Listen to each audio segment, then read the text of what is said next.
détermine les matières pour lesquelles la session a été convoquée.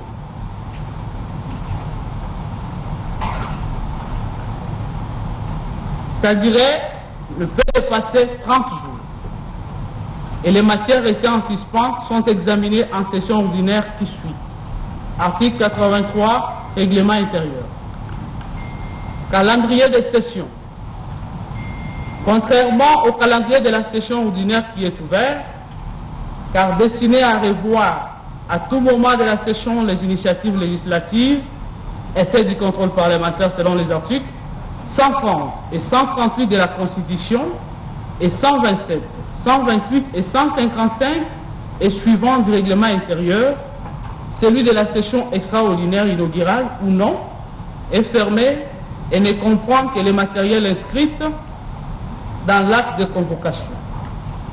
Tout ajout est une entorse à la Constitution et au règlement intérieur, car attentatoire à l'immobilité consacrée par la Constitution et les règlements intérieurs. La motion de déchéance. La motion de déchéance révèle du contrôle parlementaire, même lorsqu'elle vise les membres du bureau. Elle ne s'exerce que pendant la session, soit ordinaire, soit extraordinaire, et pour cette dernière, dans la mesure où la motion est contenue dans l'ordre du jour préalablement établi avant la session. C'est en vain que l'on soutient que la motion a priorité sur les débats. Cela revient à confondre la motion en tant qu'incident de procédure et la motion en tant que mécanisme de mise en cause de la responsabilité. Seule la motion incident de procédure a priorité sur les fonds. La motion mécanisme de mise en cause de la responsabilité relève du contrôle parlementaire comme explique ci-dessus. Son exercice en dehors des cadres par une plénière présidée par le secrétaire général de l'administration ainsi que celle du règlement intérieur. L'article 28 du règlement intérieur fait état d'une plénière présidée par les doyens d'âge. Cette plénière se tient pendant la session et non pendant les vacances parlementaires. Point n'est besoin de rappeler que la session extraordinaire a été clôturée le mardi 2 février 2021. J'invite ainsi les honorables sénateurs à un sursaut de patriotisme pour faire respecter tant la Constitution que les règlements intérieurs du Sénat. Quant au fond, plusieurs greffes sont articulées sous l'intitulé « Relations exécrables avec autres institutions de la République ».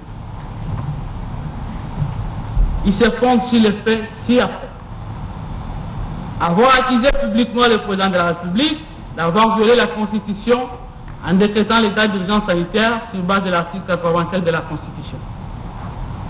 Cette disposition stipule en effet que le président de la République déclare l'état d'urgence après consultation avec le Premier ministre et le président des deux chambres.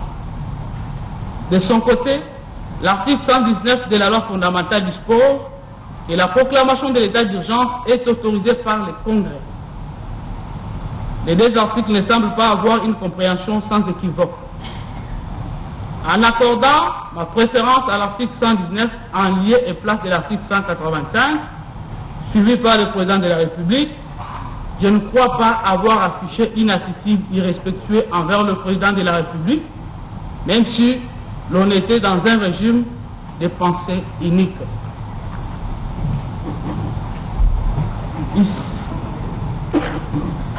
Il s'agit d'une divergence scientifique découlant de l'interprétation des textes.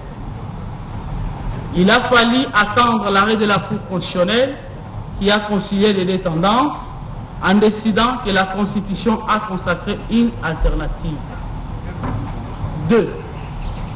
L'absence lors de la prestation de serment des membres de la Cour constitutionnelle. En dehors des membres de la Cour, appelés à remplacer le juge Luamba, qui avait démissionné, les deux autres membres ont été nommés dans des conditions critiquables. J'ai eu l'occasion d'en parler de vive voix au président de la République lors de l'audience qu'il m'avait accordée sur cette question à ma collègue de l'Assemblée nationale et à moi-même. Assister à la prestation de serment s'analysant à cautionner l'entorse à la Constitution et à la loi organique. J'ai décliné l'invitation à me rendre à cette cérémonie. Comme au point 1, je n'ai pas accusé le président d'avoir violé la Constitution. Il n'y a aucune instance que j'ai saisie pour ce faire. Sauf dans un régime à pensée unique, une telle prise de position ne peut entamer l'anathème. Le président du Sénat représente par ailleurs, en déclinant l'invitation, je n'ai invité aucun sénateur à se joindre à moi. 3. Le refus de proclamer et de poursuivre l'état d'urgence. Cette accusation ne repose sur aucun fait vérifiable. Je n'ai posé aucun acte pour m'opposer à la proclamation de l'état d'urgence qui, du reste, était proclamée avant ma prise de position sur le respect de l'article 119 de la Constitution.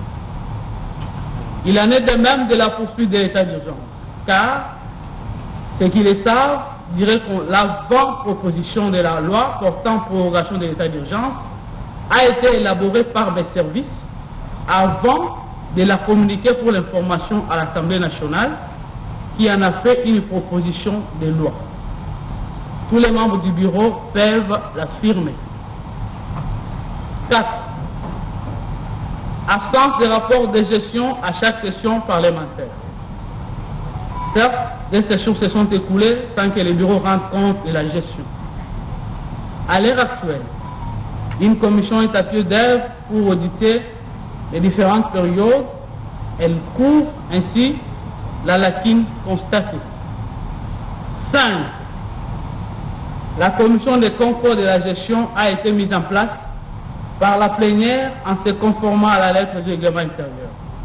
Je ne vois pas en quoi consiste la violation du règlement intérieur. 6.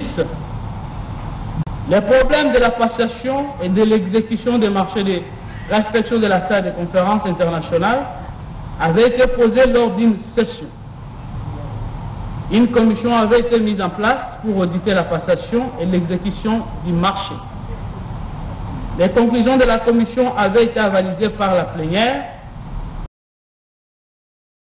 Il faille revenir à ce point. 7.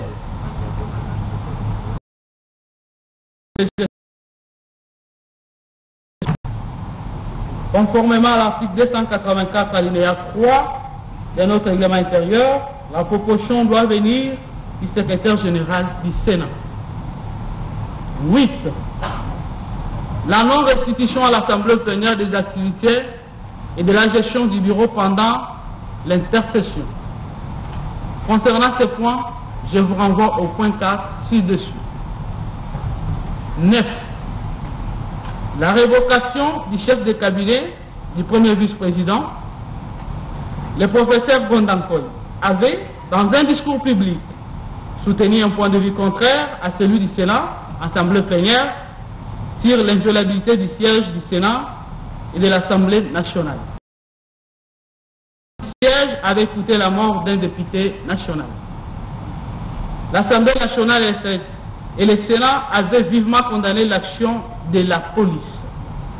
Il vous souviendrez que lors d'une plénière, il avait été recommandé au bureau de s'occuper de ces dossiers dans la mesure où l'intéressé n'est pas sénateur. Ce qui fut fait. Ayant refusé de suivre les conditions lui imposées par le bureau, ce dernier a décidé de sa révocation. Il s'est agi d'un problème d'éthique. Le Sénat individu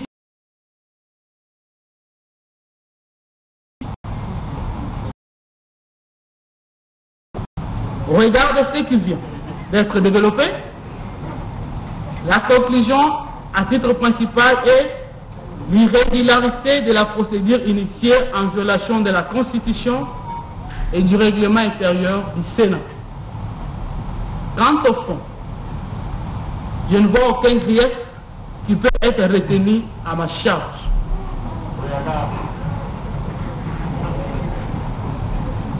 Ceci dit,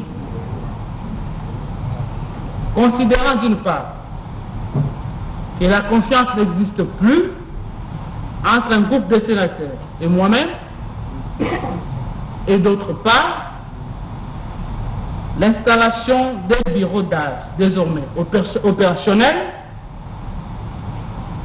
je vous remets ma démission en tant que président du Sénat. Du reste, je souhaite bonne chance à notre Chambre. Que Dieu bénisse la République démocratique du Congo. Tamboué Mwamba Alexis, ancien président du Sénat.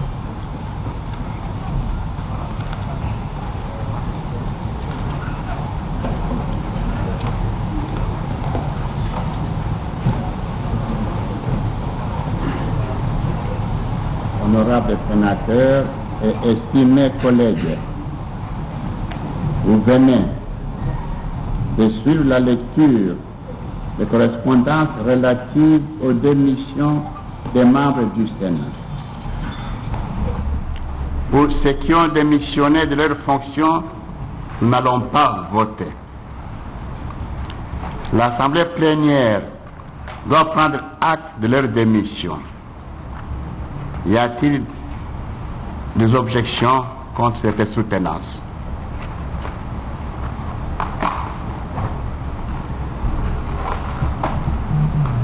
Il n'y a pas d'objection.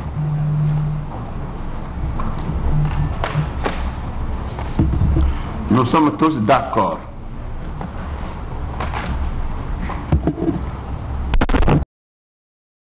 Ainsi, l'Assemblée plénière prend acte des démissions des membres du bureau de leurs fonctions.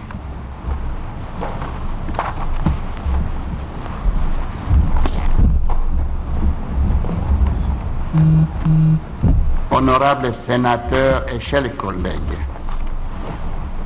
il reste le cas du premier vice-président.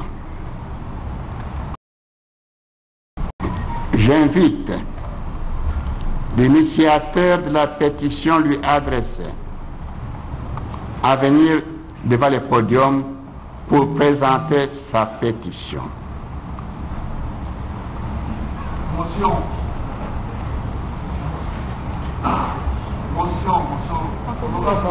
Pardon? Accordé.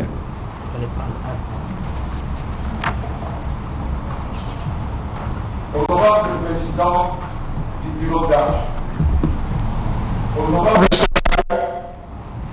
et chers collègues, conformément aux dispositions de l'article 94 alinéa 5 de notre règlement intérieur, j'ai le regret de porter à la connaissance de l'Assemblée plénière la motion incidentielle qui porte sur l'observance de la part contre le premier vice-président du Sénat, honorable Sami Badibanga Ichita.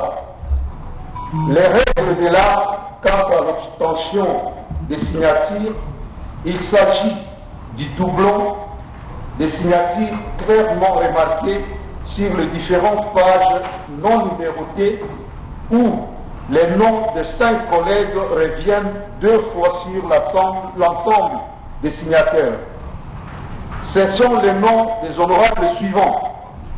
Honorable Katakingoï Gabriel, honorable Etumba Boyengo Tristan, honorable Mandiaki Bifulu Aimé Patience, honorable Oueka Ukaba Pierrot, honorable Mirugo Mugorozi Stéphane, honorable président du bureau d'âge, honorable sénateur et chers collègues, nous nous posons la question pourquoi ces doublons et dans quelle intention. Je suis quelque peu surpris que la pétition contre le premier président, honorable Sami Bakiba Ngakita, a été initiée en date du 02/2021.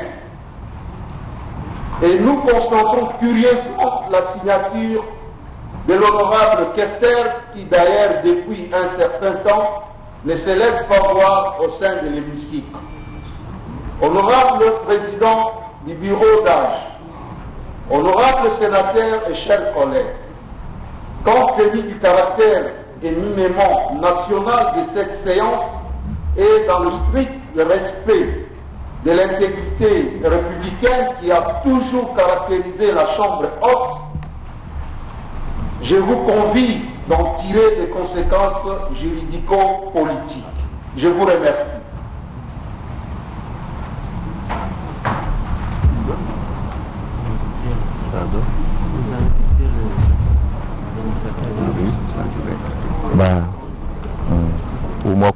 Nous prenons acte de la position de notre collègue, mais d'avis que nous devons d'abord écouter le point de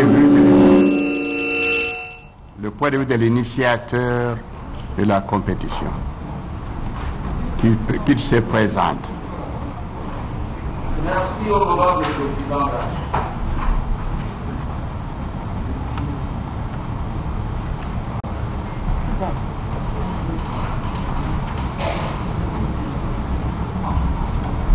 Où est la pétition?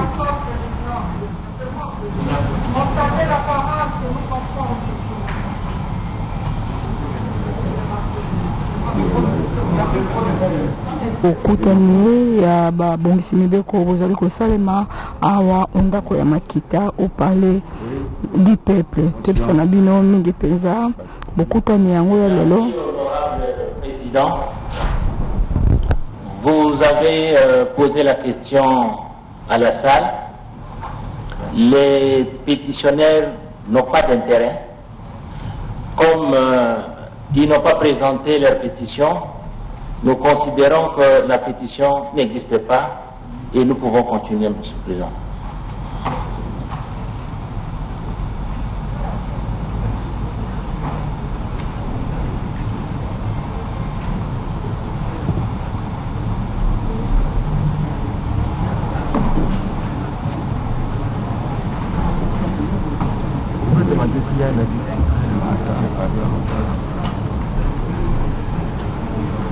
Pouvons-nous considérer que les membres de la pétition ne sont pas là?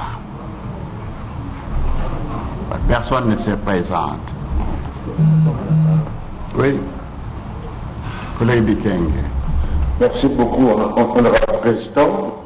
Et je pense que la démarche qui est celle de nos collègues qui ont signé ce document était dans le sens de voir le premier vice-président s'expliquer sur les griefs qui sont formulés dans cette pétition.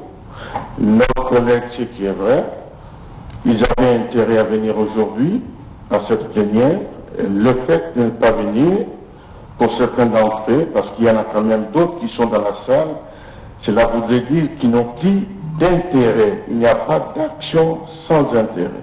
Et dans l'espèce, nous pouvons rejeter cette pétition.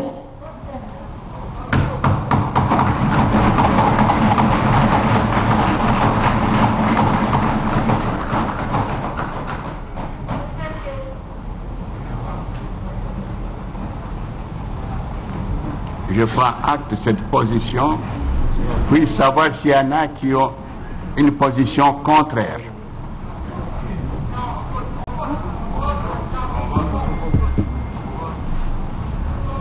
Dans ce cas-là,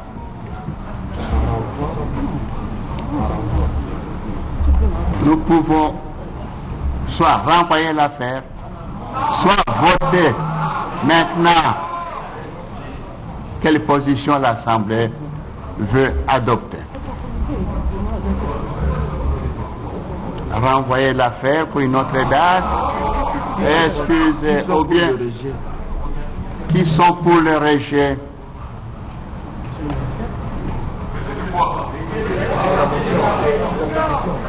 Le rejet de la pétition.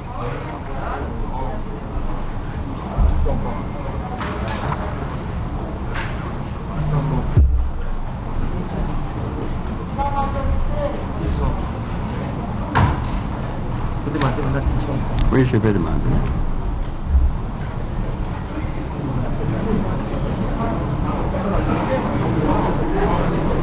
Ils sont contre le rejet. Non, d'accord. Qui sont contre le rejet? La motion est rejetée. Oui.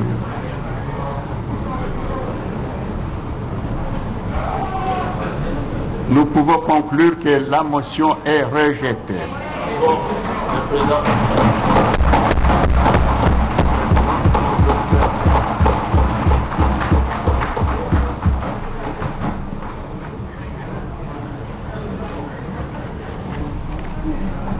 Honorables sénateurs et chers collègues,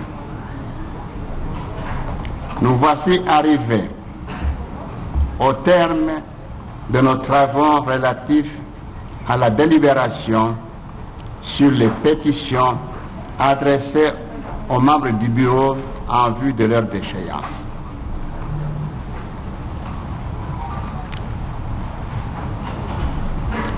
Nous avons un rescapé en la personne du premier vice-président à qui nous présentons nos félicitations.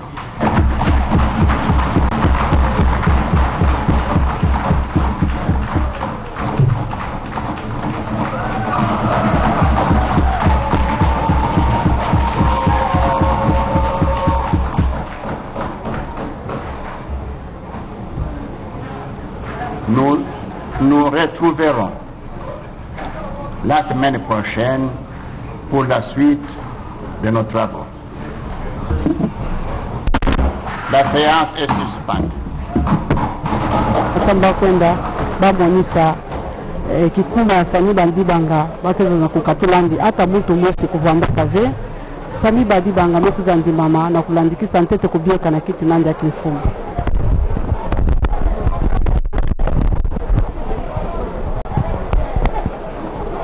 Spectateurs de la radio-télévision nationale congolaise, vous venez donc de suivre en direct la plénière qui a été très courte parce que tous les membres du bureau du Sénat, en tout cas pour la plupart, tous, excepté le premier vice-président, Sami Badibanga Ntita, lui, il sauve sa peau parce que les pétitionnaires qui avaient déposé la motion contre lui ont jugé bon de s'absenter et la plénière a voté en rejetant cette pétition. Il est donc le seul membre du bureau qui reste à son poste de premier vice-président du Sénat. Les 6 autres membres du bureau, vous avez suivi la lecture des correspondances qu'ils ont adressées au bureau d'âge, exprimant ainsi leur démission des postes respectifs qu'ils occupaient. La séance étant donc consacrée à l'examen des pétitions contre ces membres du bureau. Ces démissions rendent donc inutile cet examen et les urnes et les isoloirs qui avaient été placés pour le besoin de la cause sont donc sans objet et inutiles, et le président du bureau d'âge a donc renvoyé les sénateurs en suspendant la séance. Et très prochainement, certainement, une communication sera faite pour l'organisation des élections afin de remplacer les membres du bureau. En quelques lignes, Astrid Okongo, 2 mots à nos téléspectateurs pour leur dire ce qui s'est passé, très brièvement. Mwatoka mkufata hapo kwa kuona kwamba waliweza kusoma usomi wa vibarua ya kuweza kujiuzuru ya memba wengine wa chumba ya bwana Alexis Tambwe Mwamba yenye iliweza kutupiliwa na msemwa, lakini msemwa wenye iliweza kutupiliwa yenye iliweza kusemwa kwa ajili ya kumtupilia kiongozi wa kwanza mahakamu wa chumba cha usenati Bwana Badiba Ngatika, msemo huo unautupiliwa sababu mwenyezi msemwa hakuweza kuwa kitako kwa kuweza kutetea msemo wake, ndio unatupiliwa. Bwana Badiba Ngatika anabaki nafasi yake sawa vile kiongozi wa kwanza mahakamu wa chumba cha usenati, kwani memba wengine waliweza kujiuzuru. Basi ilikuwa mkutano mfupi kabisa yenye chumba ya muda ya Bwana Leo Mamboleo iliweza kuongozwa kwa siku ya leo. Bwana Prince Mupoi twasikijilwa bunya siri do Kongo mchimani kujukosa pa bena mabaleni pesa basambo mboba banji bwa ba bilo bya kala bifubika ku bulomboji bwa Alexis Ntambo Mwamba batanu mbajishinda munkachi mwabo mujanu muchimunyi ujumika lawumwa Sami Badibanga ujumito bwa bena mabaleni pesa bonso bwa kutonuka ino kwa shilwendo wa mujimu bilonda shile mukanda kubika ba mufunjila bafundi mena ba mwe wo mwina mukanda kimba mwene sheboto kibaka bemba ni pesa bambi bwa sen abu bwalu mbwalu buji bukengela kubuteka ukuluseka katuno manisho bwa se kubulomboji bwa Leo Mamboleo ni bikala ni chakupena kabijimi bidukumpala bokuno mushindo kutonuka ni mijimu mukashika chimwabene mbala ni pesa karibu aleleo nchi mana kujiko sanka yaje iyo solo ni lulu mikomi na suka tulandi biso bonso lolenge kani ni lulu mileki osima ya botangi bongo makasa mana oyo ekomamaki na kolande mana petition wana kasi ba bongisi mibeko ba moni malamu te kati na bilo eyezaki kokamba mwana mboka Alexis Ntambo Mwamba premier vice-président ya Sénat Badibanga Tinta ye to bamingi penza Badibanga ye atikala na ebonga ya ye wanande milulu eye esukisi bokuta na biso ya lelo edi chala malbomboka. Merci à Astrid au Congo, merci à Prince Mopoi, merci à Safi Bahati, merci à Clarisse Pelende pour toutes ces informations à langue nationale. La plénière est donc suspendue, elle reprendra certainement très prochainement et on nous communiquera le jour de cette plénière-là. Elle sera certainement consacrée à l'élection du